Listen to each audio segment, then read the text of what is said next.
Olá, voltamos com o programa Notícia de Frente. Agora vamos para uma participação do repórter Oliveira Júnior, que vai trazer para a gente informações sobre os senadores por Mato Grosso. É que tem um volume aí, talvez considerável, digamos assim, de funcionários que atendem os 3 senadores. Então, quem vai trazer para a gente as informações agora é o repórter Oliveira Júnior. Oliveira, conta para a gente qual é o número, então. São mais de 130 funcionários, exatamente esse número, nos gabinetes dos 3 senadores aqui por Mato Grosso, é isso mesmo? Pois é, Luciana, bom dia para você, bom dia Daniel Petengil, Haroldo Arruda Júnior e você que nos acompanha em todo o estado de Mato Grosso, prestigiando o A Notícia de Frente. Os 3 senadores da República de Mato Grosso empregam um total de 130 servidores em seus respectivos gabinetes e escritórios de apoio para exercerem atividades parlamentares. É a notícia que é uma das manchetes do site Gazeta Digital desta segunda-feira. Os cargos contemplam servidores efetivos, comissionados e terceirizados. Os dados constam no portal da Transparência do Senado Federal, ou seja, podem ser acessados por qualquer pessoa. Fábio Garcia, União Brasil, que ocupa a vaga de Jaime Campos, afastado por 121 dias, Wellington Fagundes, do PL, e Carlos Fávaro, são remunerados mensalmente, cada um com um pequeno salário de R$ 33.763. Wellington Fagundes, do PL, partido do presidente Jair Bolsonaro, é o senador com o maior número de funcionários registrados, 57 no total. Desses, 51 ocupam cargos comissionados, 29 no gabinete do parlamentar e 22 no escritório de apoio. Dentre os 3 parlamentares, Wellington Fagundes é o único a manter 2 escritórios de apoio. Um em Cuiabá e outro na cidade de Rondonópolis, de onde ele é oriundo, principal base eleitoral do senador. No gabinete de Fábio Garcia, suplente de Jaime Campos, há 42 funcionários. Assim, como no caso de Fagundes, a maioria, 35 ocupam cargos comissionados, 13 deles no escritório de apoio localizado em Várzea Grande e 22 na capital federal. A reportagem cita ainda que Carlos Fávaro, senador eleito em 2020, naquela famosa eleição suplementar para o Senado, é quem tem a menor quantidade de empregados, 31. Diferente dos demais senadores, Fávaro tem mais empregados nos cargos comissionados em seu escritório de apoio aqui em Cuiabá. São 17 e outros 10 funcionários lotados em Brasília. Os servidores comissionados são ampla maioria no quadro de empregados pelos senadores de Mato Grosso, chegando a 119 dos 130 cargos. De acordo com o regulamento administrativo do Senado Federal, os ocupantes dos cargos são de livre nomeação e exoneração, indicados exclusivamente pelo parlamentar, de acordo com as regras e limites previamente estabelecidos pelo regulamento da Casa. Agora, a análise desses dados fica com vocês. Bom dia, Luciana. Bom dia, Oliveira. Ficou até sem palavras, né? Para poder analisar também esses números aqui junto conosco. Oliveira trazendo os números, né? De pessoas que trabalham para os 3 senadores, 130 os 3 senadores de Mato Grosso empregam. Aí eu fico pensando, já imaginou, senhores, se um gabinete de um senador fosse uma empresa? Será? Se esse salário saísse do bolso dele, ele teria 53 funcionários em um gabinete? Eu vou lembrar aqui que uma pequena empresa, tá?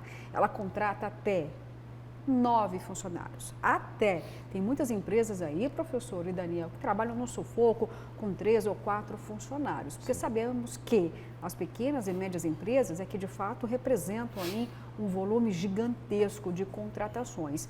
E empresas, professor, que têm um faturamento de até R$ 4.800.000, considerada de médio porte, contrata em média aí 15 a 20 pessoas. O que justifica um senador, professor, ter mais de 50 funcionários. É legal, mas legal é, não né? Passa pela imoralidade, digamos assim? Legal é, mas é absolutamente imoral em todos os sentidos. Eu vou explicar por quê, né? Isso é uma grande zombaria, né?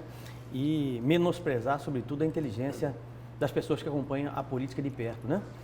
Porque, veja bem, qual a necessidade de você ter 40, 50 funcionários para um senador? Absolutamente nenhuma. Zero. Se você tiver aí 6, 7, 8, 10 funcionários é o suficiente. O que é que os demais estão fazendo? 30 funcionários para fazer o quê? Exatamente o quê? E isso reflete, sobretudo, um cabidaço de emprego. É um cabidaço de emprego. É filho de fulano, é filho de ciclano, é parente de outro senador, é um nepotismo cruzado para um lado, nepotismo cruzado para os outros, entendeu? É gente que vive o tempo todo, viveu a vida toda carregando pastinha para senador, carrega aqui, carrega ali, carrega aqui, carrega ali. É gente que apoia a campanha. É isso. O Brasil está recheado disso. E depois querem fazer reforma tributária, querem fazer reforma, as reformas que são trabalhistas, né? Eu já disse por várias vezes, se nós não fizermos uma reforma de privilégios nesse país, né, não vai resolver nunca. Nós gastamos mensalmente com o Senado Federal, com o Congresso Nacional, milhões de reais. Ao ano são bilhões de reais gastos aos senadores. Senadores e deputados federais, eles transformaram os seus gabinetes numa microempresa, uma empresa de médio porte, vamos dizer assim, né? Capaz exatamente de mobilizar um número X de pessoas, estrategicamente muito bem estruturado, para que possam se manter no poder sempre. Agora você me fala o seguinte, como é que alguém que tem muitas vezes boas intenções, que tem boa formação, pode competir com um atual senador da República, que já é senador há primeiro, segundo, terceiro mandato, ou um atual deputado federal, que já é deputado federal por 2, 3, 4, 5 mandatos. Ele não tem chance nenhuma, absolutamente nenhuma, porque estrutura, o sistema favorece quem está lá. Você está entendendo? Quem está lá. Né? Não adianta você querer adentrar porque o sistema não ajuda. Então é simplesmente uma zombaria, né? Eu acho que é uma humilhação com o trabalhador brasileiro, em todos os sentidos. Em todos os sentidos. E olha, isso serve para a esfera federal, deputados federais, senadores, né? Que já tem um bom salário, tanto é que o Oliveira Júnior declarou e mostrou exatamente o salário que eles ganham, além dos penduricalhos que eles têm, né? Serve para a esfera estadual. Nós temos aqui a maior verba indenizatória do Brasil, dos deputados estaduais, né? Serve para a Câmara de Vereadores, serve para o Poder Judiciário, serve para o Poder Legislativo, serve para todos os poderes, porque todos os poderes estão cometendo excesso, a meu ver. Sem necessidade alguma, e é exatamente esse excesso que faz com que nós tenhamos, sobretudo, uma desigualdade social muito grande no nosso país.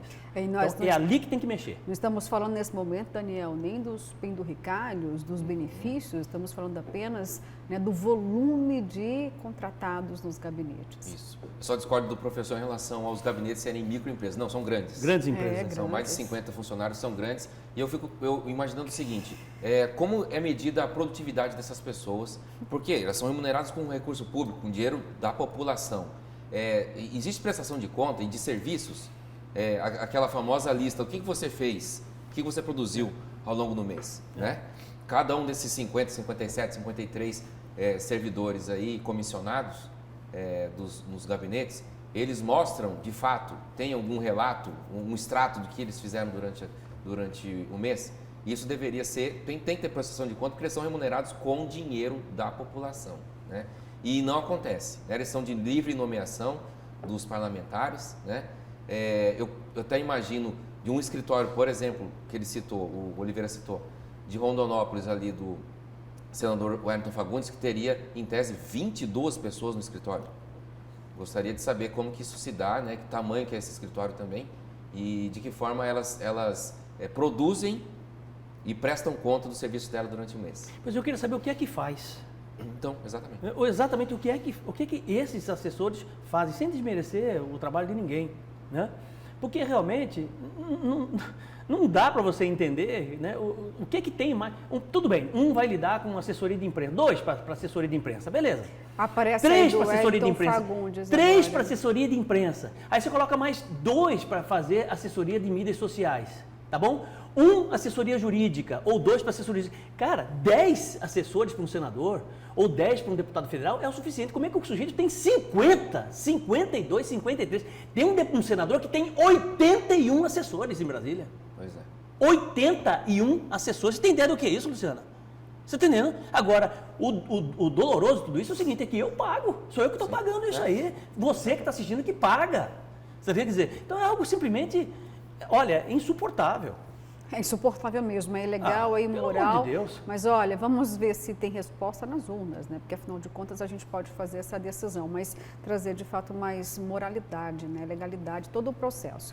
Bom, gente, vamos agora às mensagens. Vou até antecipar aqui, tem muitas mensagens, um recorde hoje, só que infelizmente a gente não pode pôr a grande maioria. Por quê? Por conta do vocabulário. A gente não pode colocar aqui palavrões, tá? Vou ser bem clara. Mas vamos às mensagens, então. A gente adora esse momento de interatividade. Eu estou até fazendo esse alerta para você refazer lá o seu posicionamento para que a gente possa colocar aqui, tá bom? A sua mensagem. Vamos a elas, então, nesta segunda-feira aqui, começando, então, com a primeira mensagem do dia. Bom dia, bancada. Ricociata, quem tem botonas, BMW, Harley, entre outras, estão com dinheiro para queimar gasolina. Parabéns, vão para a rua. Daqui a pouco vem a turma da passeata a pé, por não terem dinheiro nem para se alimentar bem. Brasil para poucos, pobres muitos. Não iria jamais a uma motociata ou carreata por nenhum desses.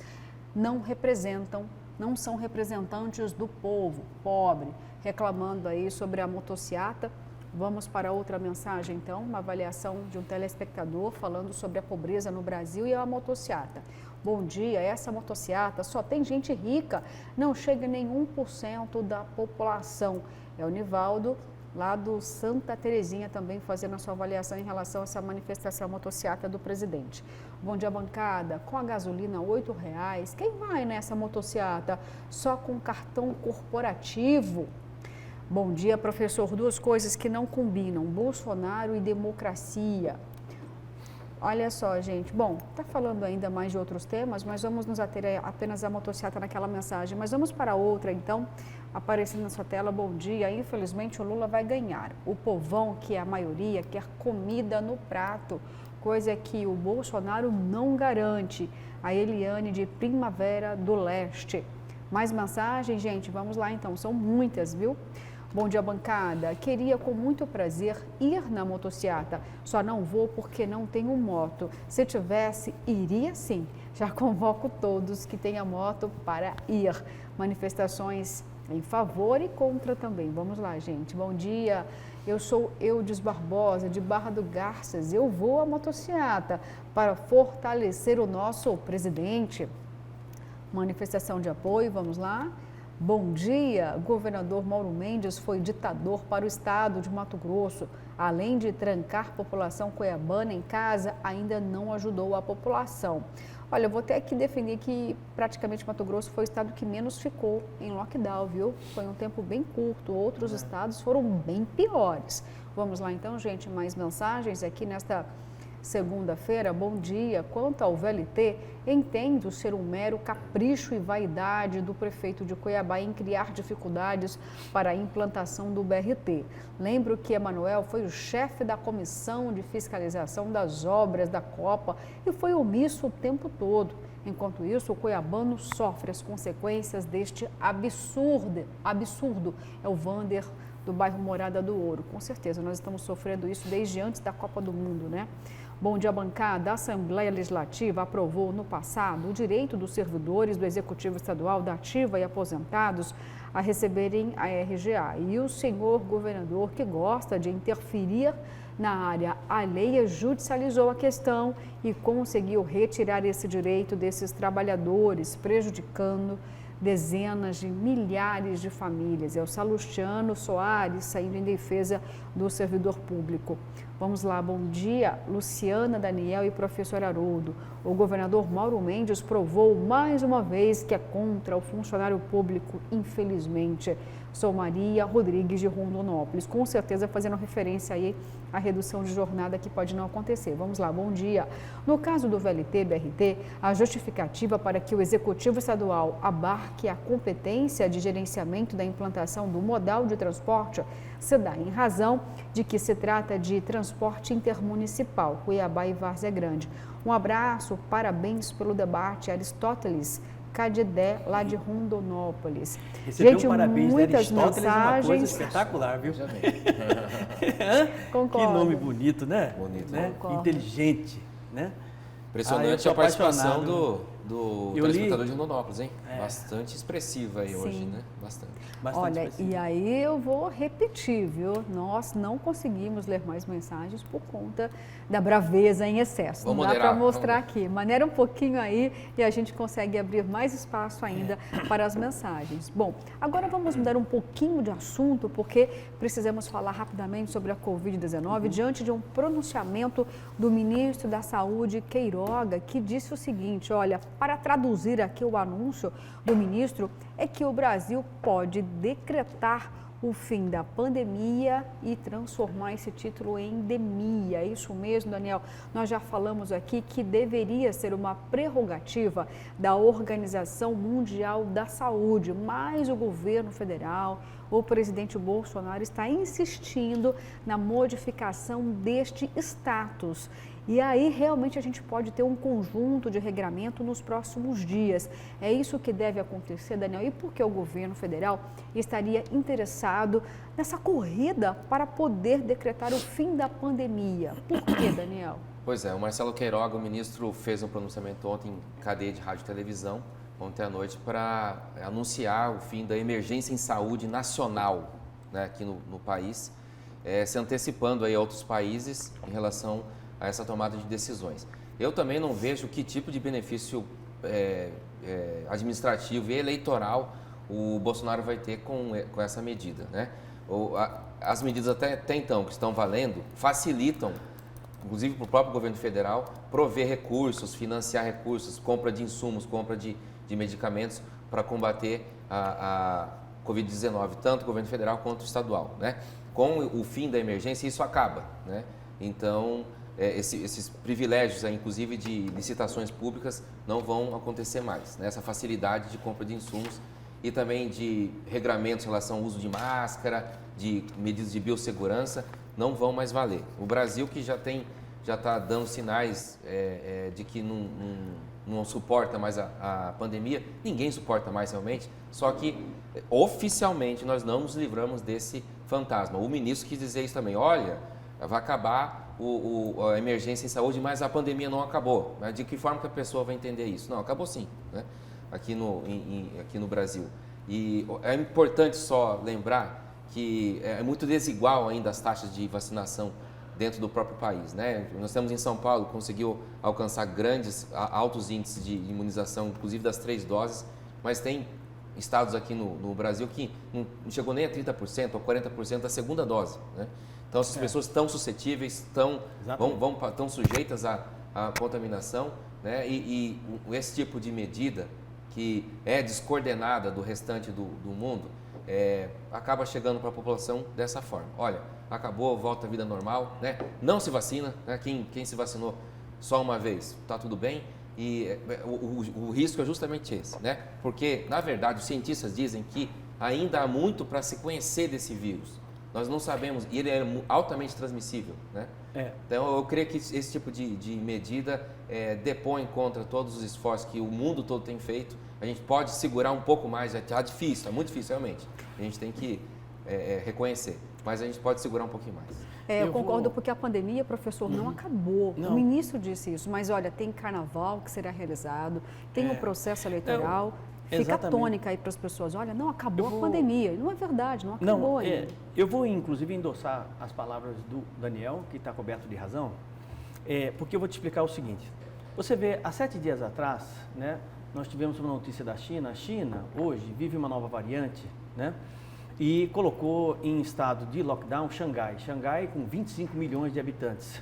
Alguns drones com alto-falantes circulam em Xangai diuturnamente, né, dizendo o seguinte: contenha-se, né? Segure a sua vontade de liberdade, fique em casa, inclusive transformando alguns prédios públicos, Daniel, né? Como retirando as pessoas, muitas vezes, né?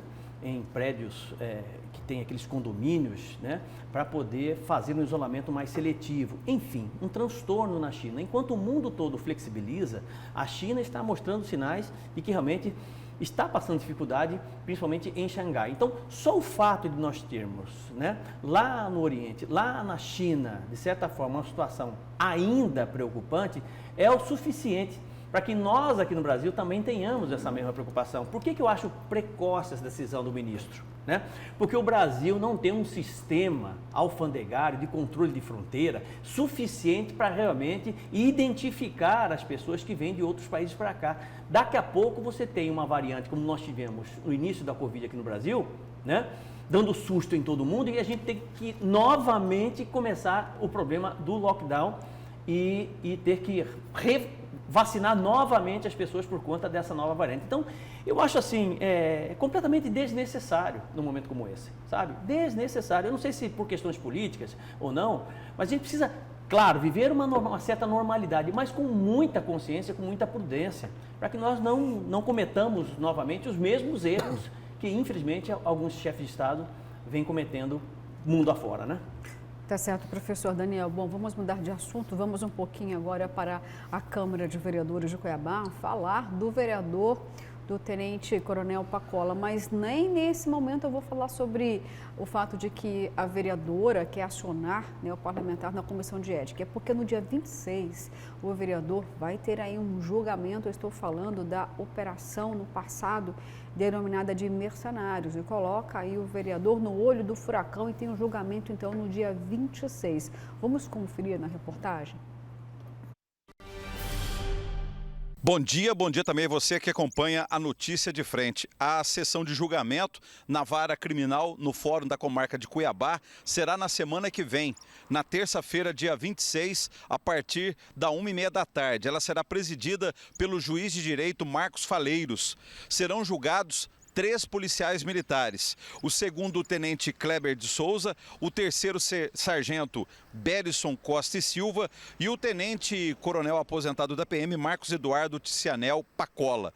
O Ministério Público Estadual quer a condenação de Pacola e Kleber por falsidade ideológica e de Pacola, Kleber e Berison por inserção de dados falsos no SIRGAF, o Sistema de Registro e Gerenciamento de Armas de Fogo da Superintendência de Apoio Logístico e Patrimônio da Polícia Militar de Mato Grosso. Uma das armas de fogo que teve dados adulterados foi uma pistola Glock calibre 9mm. Ela pertencia ao segundo tenente Kleber de Souza Ferreira, mas segundo o Ministério Público Estadual, esta pistola foi usada na prática de 7 crimes entre os anos de 2015 e 2016. 4 tentativas de homicídio e 3 assassinatos. Conforme a Delegacia de Homicídios e Proteção à Pessoa da Polícia Civil e o Ministério Público Estadual, esses crimes foram praticados pelo grupo de extermínio chamado Mercenários, do qual o tenente Kleber fazia parte. Mas no sistema SIRGAF da PM, a pistola aparece como sendo doação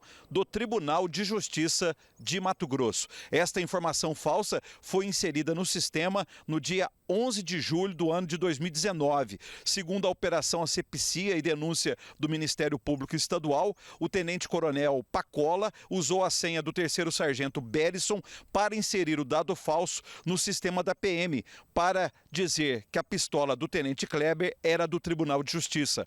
Nas alegações finais, o Ministério Público Estadual pede a absolvição dos 3 PMs, Pacola, Berison e Kleber, pela prática de 3 crimes: organização criminosa, obstrução de justiça e fraude processual. Mas o Ministério Público Estadual pede a condenação dos 3 acusados pelos crimes de apropriar-se de bem público, com pena de 2 a 12 anos de prisão, por crime cibernético, com pena de 6 meses a 2 anos de prisão. Se condenados, o Ministério Público Estadual quer que a Procuradoria-Geral de Justiça peça a exclusão dos 3 PMs da Polícia Militar de Mato Grosso.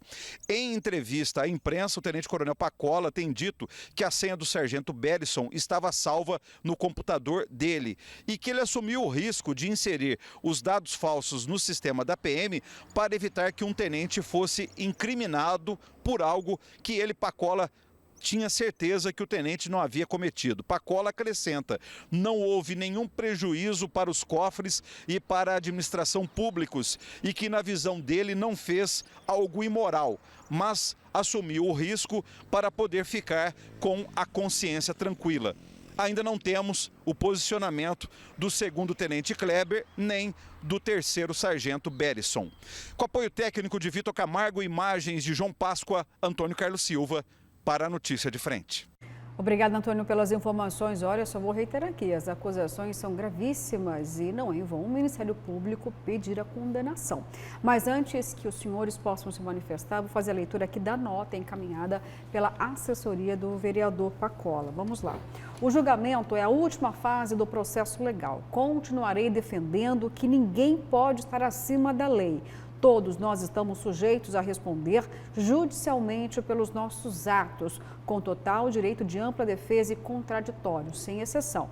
Já apresentamos nossa defesa e temos convicção de que tudo já foi esclarecido durante o curso processual, em especial pelo que estavam acusando de gravíssimo quanto à participação em organização criminosa e vinculação com um grupo de extermínio denominado mercenários. Meus atos a serem julgados são de mera conduta administrativa, que não trouxeram qualquer prejuízo à sociedade, ao erário ou à administração militar, ao qual já foi detalhadamente explicitada em todas as fases do processo, me colocando à disposição para quaisquer dúvidas, esclareceu o Tenente Coronel Pacola. Bom, dia 26 pode ser um dia decisivo, então, para o Tenente Coronel Pacola. As acusações são graves, Daniel e professor. Lembrando que ele quase foi preso em 2019. Ele chegou a ser preso. Chegou a ser preso. Não tinha um habeas corpus, um HC? Isso. Que não deixou? Ele Enfim, foi solto, mas ele chegou a ser intimidado. É porque essa Operação Mercenários é a terceira fase da Operação Coverage, né? Isso. Não é isso? É. Né? Isso, Coverage. E, enfim, no entendimento do Ministério Público, ele sim, né, deve ser condenado pelos crimes menores, pelo menos até onde eu entendi na fala do brilhante jornalista Antônio Carlos Silva, e não pelos crimes maiores. Mas pela nota do vereador, né, ele se posiciona como inocente em todas as acusações. Né? É preciso que se apure isso daqui para frente.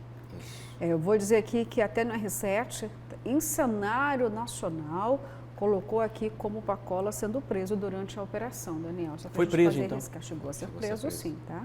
É, ele foi preso num domingo pela Gerência de Combate ao Crime Organizado, GAECO, e ele foi denunciado pelo Ministério Público ao lado de outros colegas da corporação. Então, ou seja, realmente eu não tenho o período em que ele ficou preso, foi preso mas e ele saiu foi por conta do HC. Exatamente. Mas aqui depois fala o seguinte, no dia em que a operação tomou as ruas, Pacola não foi preso, pois já havia se antecipado e conseguiu um salvo-conduto protocolado na Justiça Militar, afirmando que sabia que a prisão poderia ocorrer diante dos boatos. Mas aqui o lead dá que Tenente Coronel da Polícia Militar é preso em Cuiabá. Pois é. Trocando em miúdos, dos males o menor, porque se o vereador tivesse agora respondendo por esses crimes mais graves, como ligação com o grupo de extermínio, realmente seria algo muito, muito complicado para a carreira dele. Ainda assim, há um crime militar aí sendo julgado. O juiz Marcos Faleiro não costuma ser um juiz que amacia muito, não, né? Então, ele continuou sendo, está denunciado juntamente com outros quatro policiais e pode ser condenado, né? Por esses crimes menores, como a gente disse, mas ainda assim são crimes que afetam diretamente a carreira dele como militar. Ele que é um autograduado, tenente-coronel, e realmente ele crê, o Marcos Pacola, que pode ser absolvido, porque uma condenação, né, na vara militar seria uma desonra, né? Sem dúvida. Muito grande. E esses que não amaciam muito não são os melhores, viu? Em todas as áreas do judiciário. Eu penso dessa forma, né? Ok, gente, vamos para o intervalo que o tempo avançou demais. 7 horas e 14 minutos, mas voltamos daqui a pouquinho. E enquanto isso, ficamos com imagens da Avenida Historiador Rubens de Mendonça. O trânsito fluindo muito bem. Daqui a pouquinho a gente volta.